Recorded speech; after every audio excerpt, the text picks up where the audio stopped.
Cukup.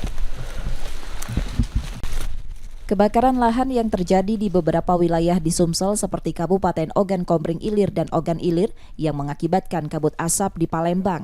Direktorat Reserse Kriminal Khusus Polda Sumsel memeriksa 6 perusahaan yang lahannya masih terbakar hingga saat ini. Dalam penyelidikan yang dilakukan, polisi menyebut api berasal dari lahan konsesi milik 6 perusahaan tersebut. Namun, ada juga titik api dari luar kawasan yang merupakan tanggung jawab perusahaan dengan menyiapkan peralatan dan tim pemadaman mandiri dalam penanganan kebakaran.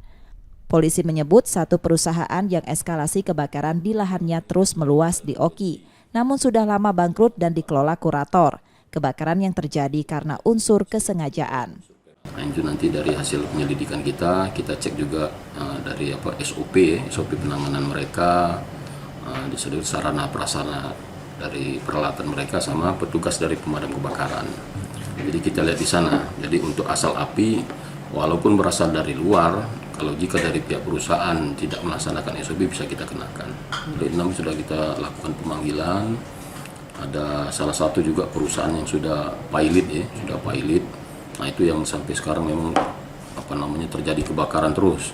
Karena dari pihak perusahaan sudah tidak ada lagi, dia sudah beralih penguasaannya kepada kurator.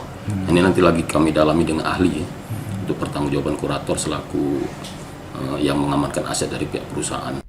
Saat ini Polda Sumsel masih melakukan penanganan kebakaran lahan melalui operasi Stop Karhutla dengan menambah personilnya yang hingga saat ini berjumlah 450 orang untuk ikut memadamkan, sosialisasi, dan penegakan hukum. Reski Oktora, Muklas Diferensial, Kompas TV, Palembang, Sumatera Selatan.